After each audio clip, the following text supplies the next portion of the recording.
Hello ದೋಸ್ತ, ಮತ್ತೊಂದು ವಾರ ಬಂದೇ ಬಿಡ್ತು. ಈ ವಾರದ ಜೊತೆ ಮತ್ತೊಂದು ವಾರದ ಕತೆ ನಿಮ್ ಮುಂದೆ.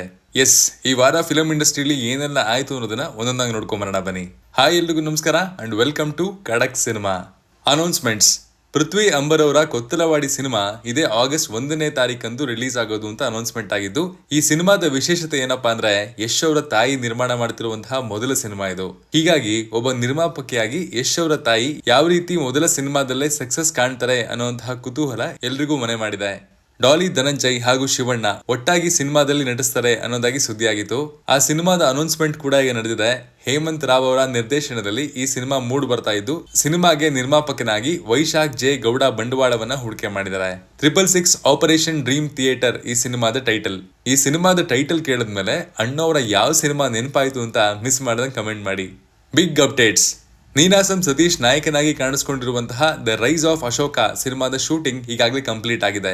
ಸಾಮಾನ್ಯವಾಗಿ ಹಾಸ್ಯಮಯ ನಾಯಕನ ಪಾತ್ರಗಳಲ್ಲಿ ಹೆಚ್ಚಾಗಿ ಕಾಣಿಸಿಕೊಳ್ಳುವಂತಹ ನೀನಾಸಂ ಸತೀಶ್ ಅವರು ಈ ಬಾರಿ ಟೈಗರ್ ಗಲ್ಲಿ ಸಿನಿಮಾದ ನಂತರ ಮತ್ತೆ ಮಾಸ್ ಅವತಾರದಲ್ಲಿ ಕಾಣಿಸ್ಕೊಂಡಿದ್ದಾರೆ. ಟೈಗರ್ ಗಲ್ಲಿ ಸಿನಿಮಾದಲ್ಲಿ ಅವ್ರು ಕಾಣಿಸ್ಕೊಂಡಿದ್ದ ರೀತಿ ಪ್ರೇಕ್ಷಕರಿಗೆ ಅಷ್ಟೊಂದು ಇಷ್ಟವಾಗಿರ್ಲಿಲ್ಲ ಅನ್ನೋದು ನಿಮ್ಮೆಲ್ಲರಿಗೂ ಗೊತ್ತೇ ಇದೆ. ಆದ್ರೆ the rise of Ashoka cinema ಏನಾದ್ರೂ ಚೇಂಜಸ್ ತರತಾ, ಕಂಟೆಂಟ್ ಅಲ್ಲಿ ಗಟ್ಟಿತನ ಇರುತ್ತಾ ಅನ್ನೋದನ್ನ ಮುಂದಿನ ದಿನಗಳಲ್ಲಿ ಕಾದ್ ನೋಡ್ಬೇಕಾಗಿದೆ. ಇನ್ನು ಚಿಕ್ಕಣ್ಣ ನಾಯಕನಾಗಿ ಕಾಣಿಸ್ಕೊಳ್ತಿರುವಂತಹ ಲಕ್ಷ್ಮೀ ಪುತ್ರ ಸಿನಿಮಾದ ಫಸ್ಟ್ ಲುಕ್ ಪೋಸ್ಟರ್ ಅನ್ನ ಕೂಡ ಅವರ ಬರ್ತ್ಡೇ ದಿನ ಅಂದ್ರೆ ಜೂನ್ 22ಕ್ಕೆ ರಿಲೀಸ್ ಮಾಡಲಾಗಿದೆ. ವಿಜಯ್ ಎಸ್ ಸ್ವಾಮಿ ಡೈರೆಕ್ಷನ್ ನಲ್ಲಿ ಹಾಗೂ AP ಅರ್ಜುನ್ ರವರ ಬರವಣಿಗೆಯಲ್ಲಿ ಈ ಸಿನಿಮಾ ಮೂಡ್ ಬರ್ತಾ ಇದೆ. ಉಪಾಧ್ಯಕ್ಷ ಸಿನಿಮಾದ ಯಶಸ್ಸಿನ ನಂತರ ಚಿಕ್ಕಣ್ಣ ನಾಯಕನಾಗಿ ಕಾಣಿಸ್ಕೊಂಡಿರುವಂತಹ ಸಿನಿಮಾ ಇದಾಗಿರೋದ್ರಿಂದ ಬಾಕ್ಸ್ ಆಫೀಸ್ ಕಲೆಕ್ಷನ್ ವಿಚಾರದಲ್ಲಿ ಕೂಡ ಈ ಸಿನಿಮಾದ ಮೇಲೆ ಸಾಕಷ್ಟು ಹೋಪ್ಸ್ ಇದೆ. ವಿಕ್ರಮ್ ರವಿಚಂದ್ರನ್ ನಾಯಕನಾಗಿ ಕಾಣಿಸ್ಕೊಂಡಿರುವಂತಹ ಮುದೋಳ್ ಸಿನಿಮಾದ ಶೂಟಿಂಗ್ ಕೂಡ ಮುಕ್ತಾಯದ ಹಂತದಲ್ಲಿದೆ ಅಂತ ಚಿತ್ರತಂಡ ಸ್ಪಷ್ಟಪಡಿಸಿದೆ.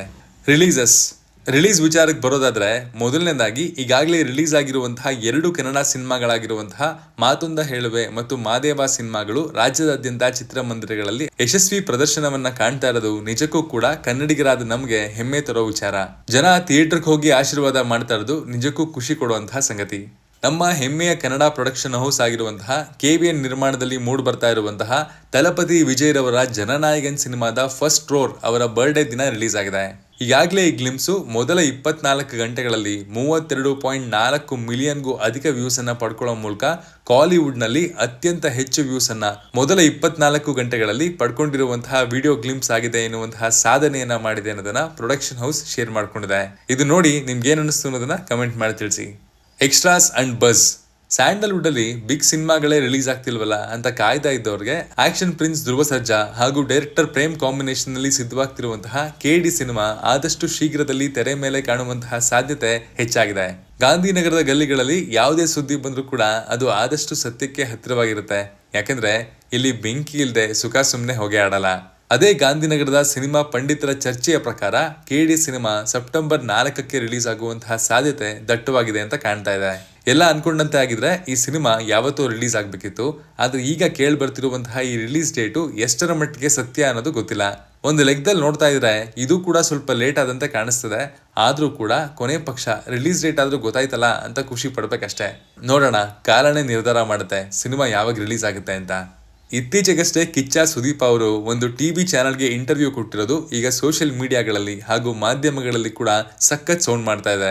ಮೊದಲನೇದಾಗಿ ಕಮಲ್ ಹಾಸನ್ ರವರ ಹೇಳಿಕೆ ಬಗ್ಗೆ ಅವರು ಮಾತನಾಡಿದ್ದು, ಶಿವಣ್ಣ ಕೂಡ ಯಾಕೆ ಮಾತಾಡಲಿಲ್ಲ ಅಂದ್ರೆ ಅದು ಕಮಲ್ ಹಾಸನ್ ರವರ ಮೇಲೆ ಇದ್ದಂತಹ ಗೌರವ ಕಾರಣಕ್ಕಾಗಿ ಅಂತ ಶಿವಣ್ಣನ ಪರವಾಗಿ ಕಿಚ್ಚ ಸುದೀಪ್ ಅವರು ಮಾತಾಡಿದ್ದಾರೆ. ಅದೇ ರೀತಿಲಿ ಸಾಕಷ್ಟು ಸಮಯಗಳ ಹಿಂದೆ ಚಿತ್ರರಂಗದ ಕಲಾವಿದರ ನಟ್ಟು ಬೋಲ್ಟು ಟೈಟ್ ಮಾಡಬೇಕು ಅಂತ ರಾಜ್ಯದ ಉಪಮುಖ್ಯಮಂತ್ರಿಗಳಾಗಿರುವಂತಹ DK ಶಿವಕುಮಾರ್ ಅವರು ಹೇಳಿಕೆ ಕೊಟ್ಟಿದ್ರು. ಅದ್ರ ಬಗ್ಗೆ ಮಾತನಾಡ್ತಾ ಕಿಚ್ಚ, ನನಗೆ ಅವ್ರ ಮೇಲೆ ಅಪಾರವಾದ ಗೌರವ ಇದೆ, ಆದ್ರೆ ಈ ರೀತಿ ಮಾತಾಡಿರೋದು ಅಷ್ಟೊಂದು ಸರಿ ಬಂದಂತಿಲ್ಲ ಎನ್ನುವಂತಹ ಅರ್ಥದಲ್ಲಿ ಕಿಚ್ಚ ಸುದೀಪ್ ಅವರು ಹೇಳಿಕೆ ನೀಡಿದ್ದಾರೆ. ಇದಕ್ಕೆ ಪ್ರತಿ ಉತ್ತರ ಅನ್ನೋ ರೀತಿಯಲ್ಲಿ ಮಾಧ್ಯಮಗಳು ಕೇಳಿರುವಂತಹ ಪ್ರಶ್ನೆಗೆ DK ಶಿವಕುಮಾರ್ ಅವರು ಕೂಡ ಅದಕ್ಕೆಲ್ಲ ಉತ್ತರ ಕೊಟ್ಕೊಂಡು ಹೋಗೋದಕ್ಕಾಗಲ್ಲ ಅನ್ನೋ ರೀತಿಯಲ್ಲಿ ಕೂಡ ಮಾತಾಡಿದ್ದಾರೆ.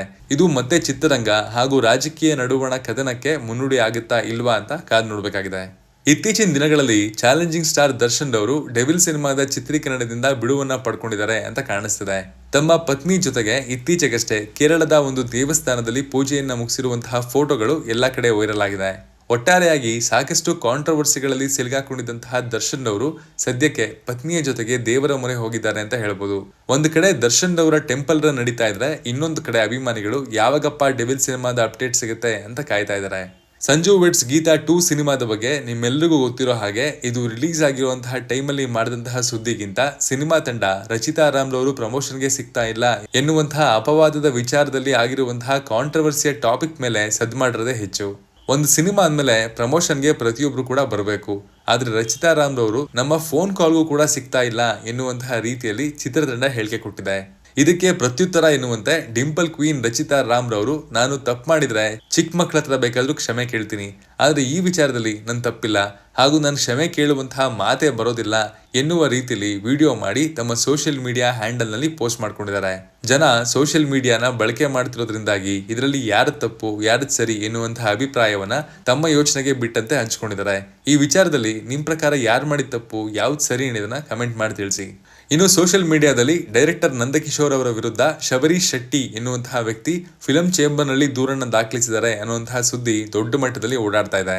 ಕನ್ನಡ ಚಿತ್ರರಂಗದಲ್ಲಿ ಇಂತಹ ವಿಚಾರಗಳು ಬೇರೆ ಚಿತ್ರರಂಗಗಳಿಗೆ ಹೋಲಿಸಿದ್ರೆ ಕಡಿಮೆ ಆಗಿ ಓಡಾಡ್ತಾ ಇತ್ತು.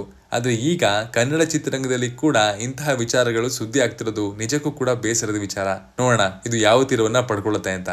ಲವ್ ಮಾಕ್ಟೈಲ್ 3 ಸಿನಿಮಾದ ಆಡಿಷನ್ ಕಾಲ್ ಪೋಸ್ಟರ್ ಅನ್ನ ಸಿನಿಮಾದ ನಿರ್ದೇಶಕ ಹಾಗೂ ನಿರ್ಮಾಪಕ ಆಗಿರುವಂತಹ ಡಾರ್ಲಿಂಗ್ ಕೃಷ್ಣ ಪೋಸ್ಟ್ ಮಾಡಿದ್ದಾರೆ. ಲವ್ ಮಾಕ್ಟೈಲ್ ಸಿನಿಮಾದ ಮೂಲಕ ಡಾರ್ಲಿಂಗ್ ಕೃಷ್ಣ ಹಾಗೂ ಮಿಲನಾ ನಾಗರಾಜ್ ದಂಪತಿಗಳಿಬ್ರು ಕೂಡ ತಮ್ಮ ಸಿನಿಮಾದ ಪೀಕ್ ಲೈಮ್ ಲೈಟ್ ಅನ್ನ ಪಡ್ಕೊಂಡಿದ್ರು. 2ನೇ ಅವತರಣಿಕೆ ಕೂಡ ಒಳ್ಳೆ ಸಕ್ಸಸ್ ಅನ್ನ ಕಂಡಿತ್ತು. ಈಗ ಮತ್ತೆ 3ನೇ ಅವತರಣಿಕೆ ಬರ್ತಾ ಇದೆ. ಈ ಬಗ್ಗೆ ನಿಮ್ಮ ಅನಿಸಿಕೆ ಏನು ಅಂತ ತಿಳಿಸಿ. ರಾಮಾಯಣ ಸಿನಿಮಾ ಯಾವ ಮಟ್ಟಿಗೆ ಇತ್ತೀಚಿನ ದಿನಗಳಲ್ಲಿ ಸೋಷಿಯಲ್ ಮೀಡಿಯಾದಲ್ಲಿ ಸೌಂಡ್ ಮಾಡ್ತಿದೆ ಅನ್ನೋದು ನಿಮ್ಮೆಲ್ಲರಿಗೂ ಗೊತ್ತಿರುವಂತಹ ವಿಚಾರ.